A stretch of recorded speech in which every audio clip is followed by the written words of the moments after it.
Hello, everyone. You're in the office with Joseph Skoda. Don't we all wish our office was on a beach somewhere around the world? Of course we do. I think the majority of us do, unless you live on the beach. Then you wish it was in the mountains or on the lake or maybe in the valley somewhere. Or the city? Can you imagine your office in New York City? Anyways, we pick and choose where we want our offices to be. Kind of pick and choose where we want to live, pick and choose where we want to work within reason. We do have to have the skills to work where we want to work and live where we want to live. And that all usually has to do with income. Now, how much income we make, it depends on our self-worth. What are we doing to develop our self-worth to make us more valuable to the marketplace, or at least to employers around us? Anyways, today I want to talk to you a little bit about life and death. Life and death. And 9/11, we just had the reunion last week, and there's a lot of death in there. And few people be able to live after what happened way back when, able to live and learn and understand how the terrorists attacked us. But it's very frustrating knowing that people forgot. We always say we'll never forget. People always forget, especially in America, our own government. Anyways, something hit me on Facebook today. Is a friend of mine we went to high school with, Peter Hulk, and he died. I don't know what he died from, or I know he had a wife and I think some kids and family. I think his parents are still alive, at least his mom is. And I remember him because, well, we went to high school together, of course. Now we're talking Austintown Fitch High School, Ohio, Austintown, Ohio. Now, I left and joined the Air Force right out of high school. I traveled all over the world, and now I reside in California. And I do get back to Ohio. I try to get back once a year, but at least every 2 years, visit friends and family there. And I rarely get to see everyone. Because when I go back home, it's usually 5 days, maybe a week, 10 days on a rare occasion. And if I'm there 10 days, I'm traveling all over the place. Now, my girlfriend's from Ohio also, so I get to visit her family, Columbus, mine up in Youngstown, and everywhere in between. So we never get to see everyone. Why? Why don't we? I like to think, like my best friend lives in Virginia, Harrisonburg, Virginia, and I haven't seen him in 10, 12 years also. And we used to talk all the time. And when I would pass through town, regardless of where I was stationed, I'd pass through town. His wife would always have a thermos of coffee waiting for me, a great meal, a bed to sleep on for the evening, and I'd pass along my merry a long way until the next time we get to meet again. Do we spend enough time following up on the phone?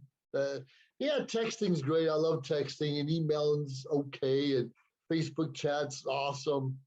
But that real phone call to say, hey, how you doing, Pete? How you doing, Todd? What's up, Chuck? What's up, Chuck? Well, anyway, that sounds pretty good.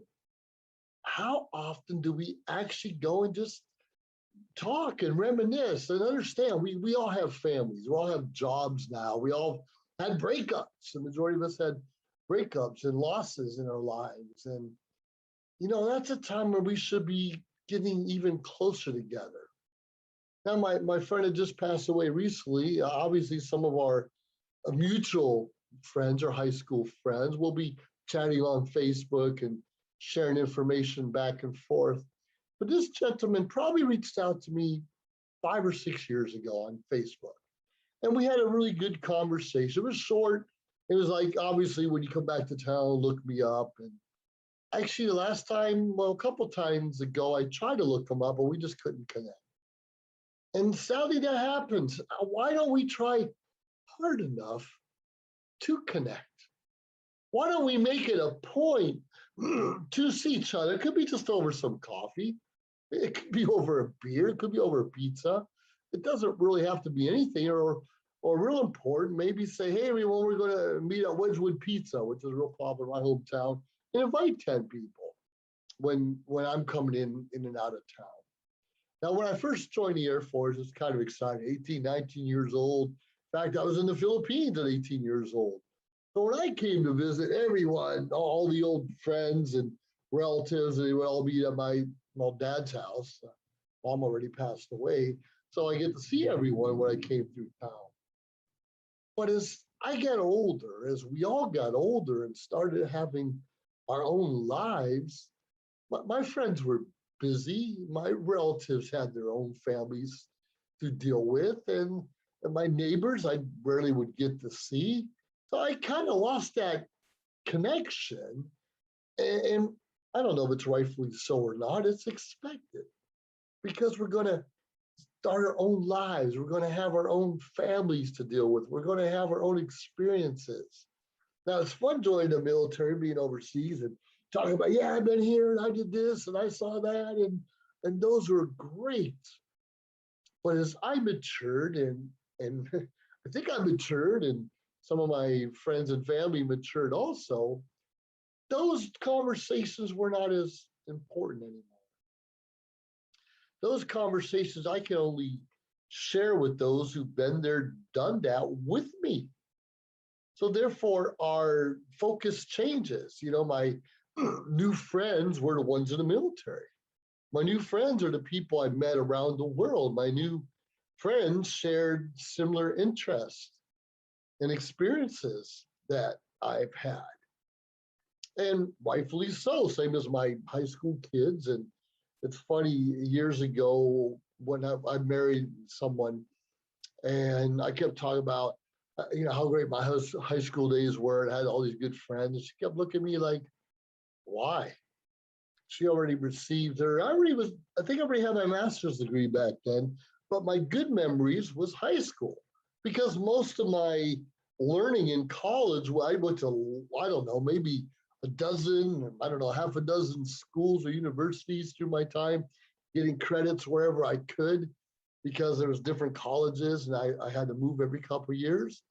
And she grew up, get her, bachelor's degree and all that in between right there in one place where she had really close knit friends. It just so happened to be in the town where she grew up with anyways.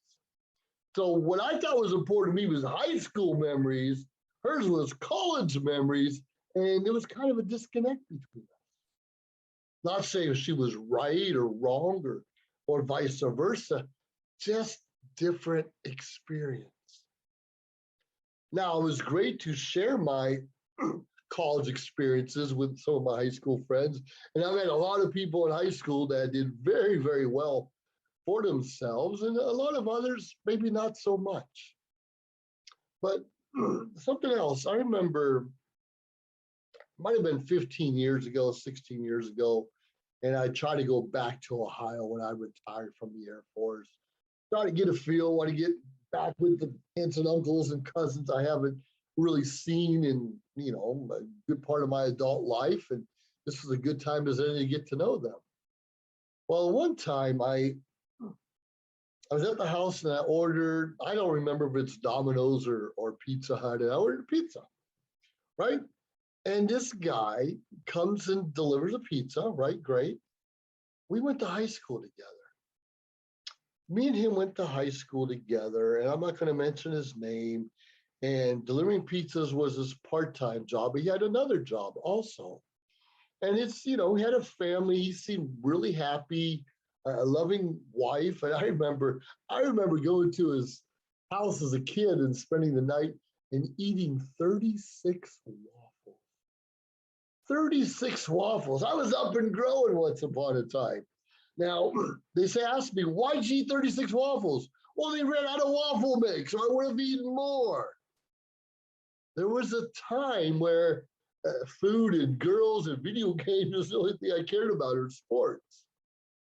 But what was exciting to me is I've already retired from the Air Force at this point when I ran into this guy who was delivering pizzas. And we're the same age. In fact, he might even be a month or two older than me. Now, I wanted the pity party look down at him, think I was bigger and smarter and all that stupid stuff. Here I was getting ready for my third divorce at the time, and he's still married to the same same wife or same woman, and has his kids, and his house is almost paid off, and all these things. So maybe I experienced more beaches than he has and more travel than he had and maybe got to see or hear things that he never got to experience. But did that mean my life was better than his? No, probably not. And that comes a point in our life. Sometimes I don't know, we either snub our noses down to people thinking we're better or just the opposite, thinking we're not good enough to reach out and talk to people we grew up with. And because a lot of us develop these egos, these chip on our shoulders, we think we're bigger and smarter than we really are. Come on, we're all going to be buried in I don't know what's a 6 foot box one day or 8 foot box and 6 feet in the ground if we're lucky. And it's going to matter what do we do from the time where we knew what we were doing till the time we died to truly make a difference?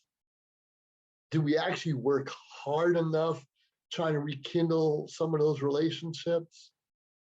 Don't get me wrong, there have been bad people put in our lives, and some of them are our family members that we need to stay away from.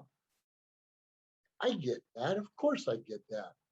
But there's no reason we can't call every day. Hey, I'm coming through town. How about we have a beer? We may not want to advertise it to everyone because, we have those bad influences. One beer can lead to a bad evening. Let's be realistic. But, I have friends like Todd and Pete and Chuck and Greg and Matt and Robert and so many other people I haven't really talked to in a long time. And that's a good point too. This guy named Robert. Now he was adopted growing up. And people, of course, made fun of him, like, oh, your parents didn't want you and you're adopted, all this bullshit that we do as kids. And I remember one time he said this. He says, yeah, my parents got to choose me. Your parents are stuck with you. Wow. My parents, he was adopted. My parents got to pick me. Yet your parents are stuck with you. You see how he turned that around? What we thought was a negativity in his life, he turned it around to a positive. And his parents were great, and his sister was great, and we spent a lot of time together. And it was probably 7 or 8 years ago that he reached out to me on Facebook. Believe it or not, Facebook has some good points to it. And he says, I always thought of you as a brother. Wow. I never really thought that. And we did spend a lot of time together. And I had about 5 or 6 really good friends, 7 friends, really close. But they weren't all close together. I was kind of the centerpiece. They all knew each other through me, but they were not friends as I was friends with each and every one of them. But this guy said, I always thought of you as a brother. When you come back through town, let's make sure we get together. That was heartfelt. He seriously just want to get together. And like I said, it could be a coffee.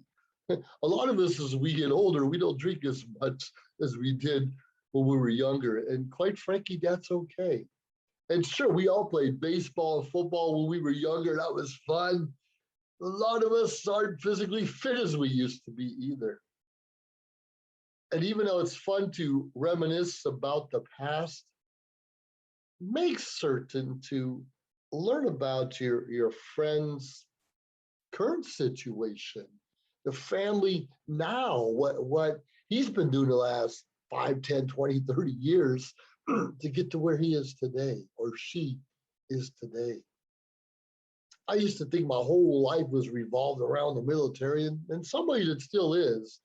I did 21 years in the Air Force, and I'm still involved in veterans organizations where I'm even the commander of the Disabled American Veterans, Chapter 82 in Santa Maria, California. And I've started my own nonprofit called GI Connections. So yeah, rightfully so, a good majority of my friends and my outreach have to do with the military. and veterans. And I've been working very hard helping veterans transition from being military to a civilian way of life. Because a lot of us have different challenges and frustrations that come along with that, and we need a little bit of help. And that too happens because a lot of us in the military have post-traumatic stress, depression, anxiety, all of those things, situational awareness, we're always worried about who's got our six and what's going on around us. And we can't always relate to our friends from high school or college or elementary school or even our cousins.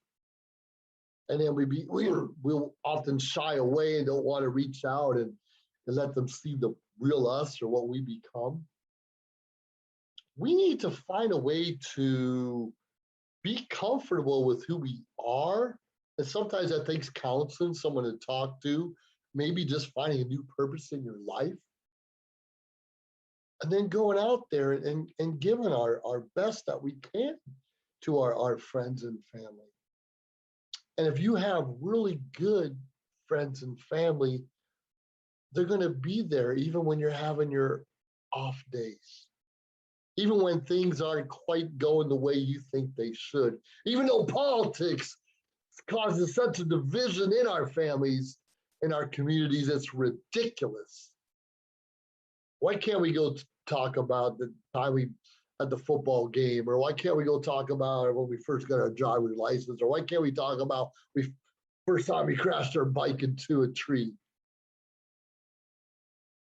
Yeah, I bet our kids get tired of hearing those stories too. Anyways, you're in the office with Joseph Skoda. We're talking about life and death. Don't die too early because there is we don't know how much more time. Of course, we don't know how much more time before our last days on earth are. But make every day count. Reach out to people you haven't talked to or seen in a while and make that count because it's so important that we can do what we can do.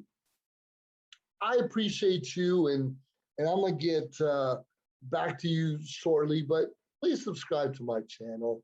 Let me know what you want to hear and share with me and all of our viewers what's going on in your world. Have yourself a great day. Joseph Stevens Skoda III, over and out. Bye now. Traditional TV is going away. Hollywood is starting to fade. People are demanding real stories from real people. Our voices are now being heard in our own way. Podcasts, Facebook, Twitter, YouTube, and TikTok Live are becoming the norm. Internet TV has now reached the highest demand in human history. Social media shows is now the new media of the century.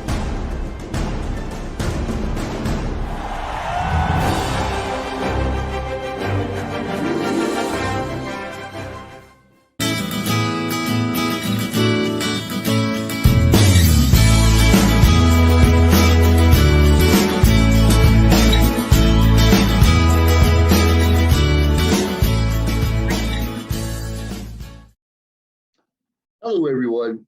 You're in the office with Joseph Skoda. Office is pretty plain today. Just got my director's chair in the back.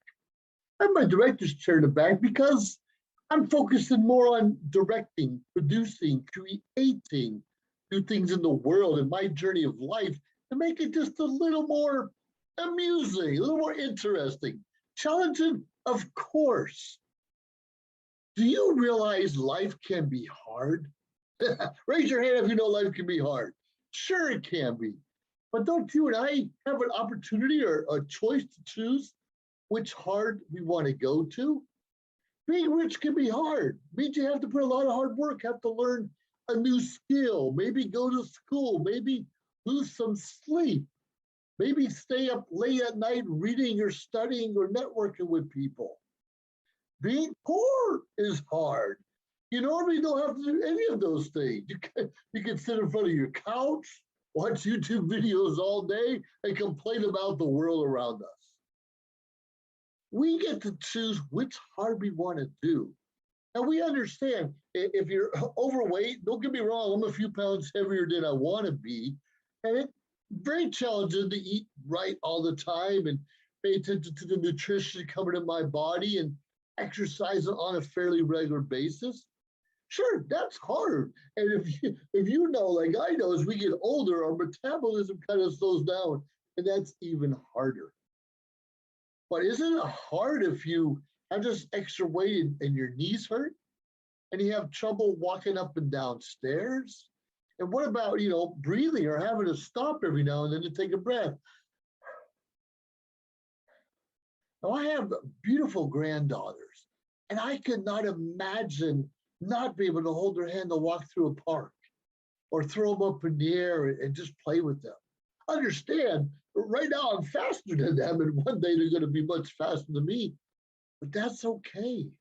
You understand, I'm choosing to live life with my grandkids and my children and make sure that I'm financially stable and that my health is good. It should be great, but good enough to enjoy every waking moment with them that I can.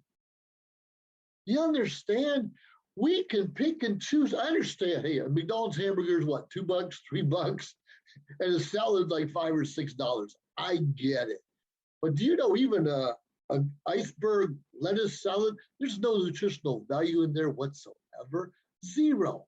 If you're adding the dressings, as I do, it's using more salts and sugars than you need anyways. So I understand a salad, you gotta have to add the avocado or the tomatoes or the cukes or maybe a little bit of chicken or turkey to give you some nutrition and make it taste better. Life's not fair. You understand, a lot of us, at least I did, we never had extra money in the house. A couple dollars here, a couple dollars there, whatever it may be. But I learned early on in life, if I couldn't put away, I think I started with $25 a month. It might have been $5 a week, might have been less than that, just putting away into the bank. Now, sure, I understand extra $5 can buy me a beer over here, probably $10 now for a pack of cigarettes or $5 more towards a bill. I understand that. But if you and I don't pick that little heart to invest in ourselves first, to save a little bit at the beginning of your paycheck, not at the end, it compounds. You know what $25 a month brings you? That's $300 a year. Is that a lot of money? Is that life changing? I don't know. Maybe it is. Maybe it's enough money for you to bring your kids to Disneyland at the end of the year. Maybe you can upgrade your car. Maybe you can finally put a porch over your patio. But what if it was instead of $300 a year, saving $500 a year, you're saving? That's huge. Not for everyone, but that's huge. And we live in a time right now where we see a lot of people who are struggling in poverty, people walking down the streets with shopping carts. People don't know where they're going to get their next meal, let alone a place to sleep. And a lot of that, not all of it, I mean, there's circumstances for everything, but a lot of it has to do with our decisions and what we did when we had that extra $25, what we did when we had an opportunity to eat healthy, what we did when we could exercise or learn a new skill. Now, I talk about over and over again, I'm a Toastmaster, and thank God for Toastmasters. It's an organization that helps people develop communication and leadership skills through the art of public speaking. Now, I'm speaking in front of a camera right now. This is not really public. I'm hoping millions of people get to watch it one day.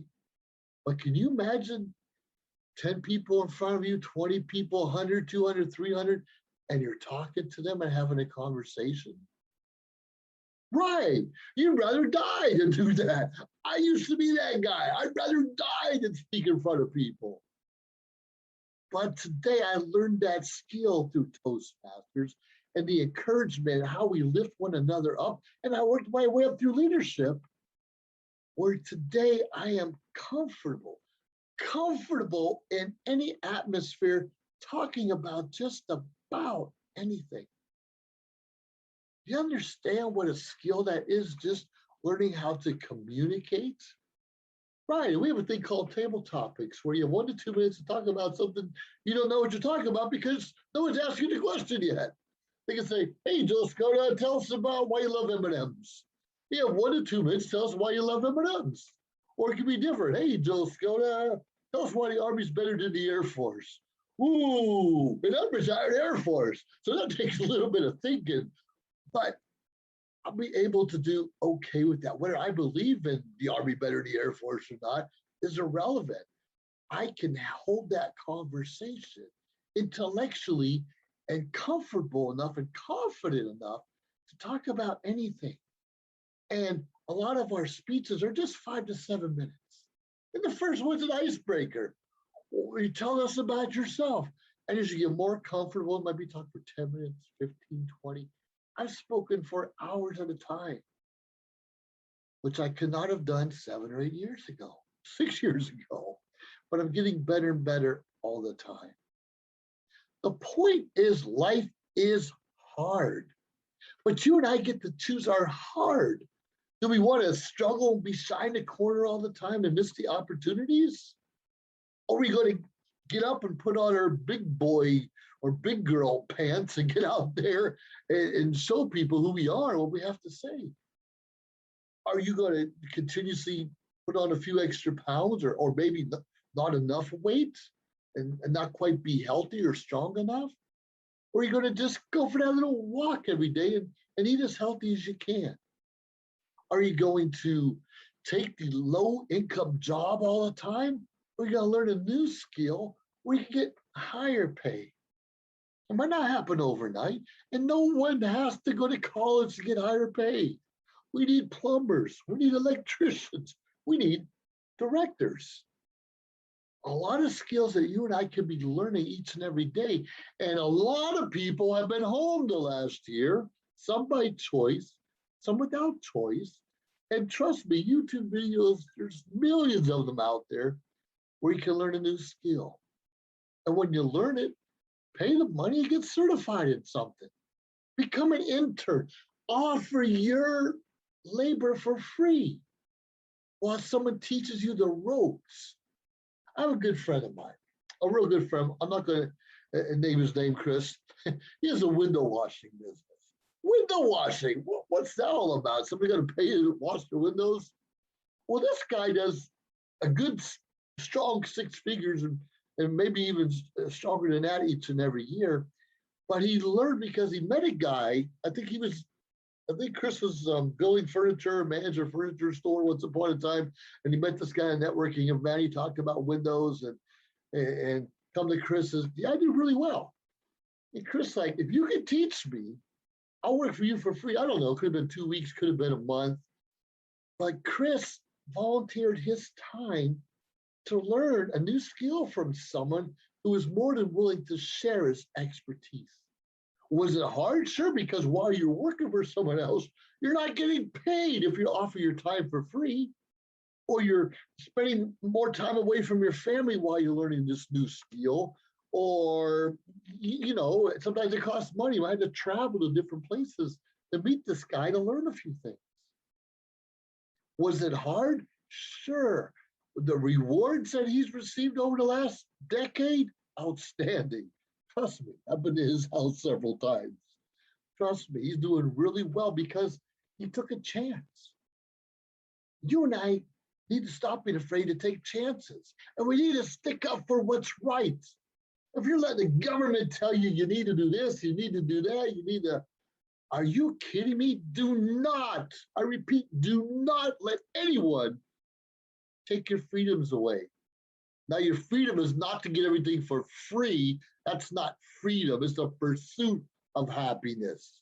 You and I have an opportunity to pursue something, to learn something, to reach our goals within our limits. We can always stretch a little bit more. We can always do a little bit more. And guess what? When we stretch, when we do, it's uncomfortable. It can be hard. It can be challenging.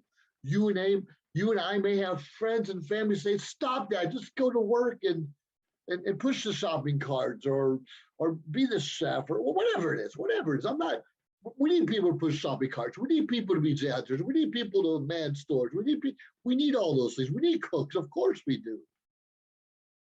But do you know when you learn just a little extra skill, usually your income can go up a little bit, or you can do like I did. We work our jobs to fuel our passions. We work our jobs. Listen, we work our jobs, regardless if you make $8 an hour, $80 an hour. We work our jobs, so we use that money to fuel our real passions. And when you and I learn to fuel our real passions, then life gets just a little bit better. A little bit better. You wake up a little giddy up in your step each morning. You look forward to going to work or being with your grandkids. You look forward to going for that walk around the block because you feel good about yourself. What are you willing to give up to feel good about yourself? What are you willing to say or do to give you more opportunity, more freedom in your life? Who are you willing to let down to not pursue your pursuit of happiness? We are letting our families down, ourselves down, when we give up. And we see it all the time. People in their 70s, 80s, even 90s getting college degrees. It's not like they needed to in their 70s, 80s, and 90s.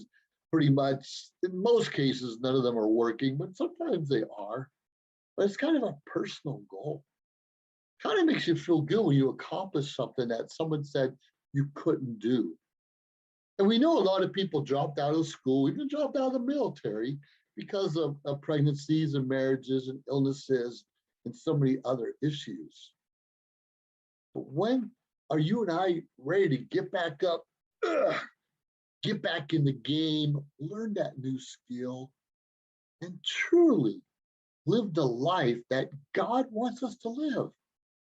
There's always going to be poor people. There's always going to be people struggling. There's always going to be challenges in all of our lives. And many of us are 4 or 5 paychecks away from being homeless ourselves. So what are you willing to do to ensure you're not one of those who'll be struggling all your life? We have to get into shape, but I understand diabetes is real. It can be reversed. It can be reversed if you eat healthy and exercise. And I understand you don't have to be a marathon runner. Marathon runners die every day like you and I. But darn, be careful out there and do what's right for your body. Learn those new skills. We need great communicators and leaders out there. We need people not afraid to pick up a broom or shovel either and get the job done. We need someone to learn how to fix a leaky toilet. Trust me, those are some challenges you'd rather learn yourself than pay someone else to do. Don't let anything stop you in this world because life is hard. But you and I get to choose. We get to choose which hard we want for our lives, because if you choose wisely, that hard will reap you lots of benefits that you may have never seen coming. Sure, my friend Chris is doing really well, but can you imagine the people he's teaching now to do his career working on Windows? They can make double, triple, quadruple what he has produced over years.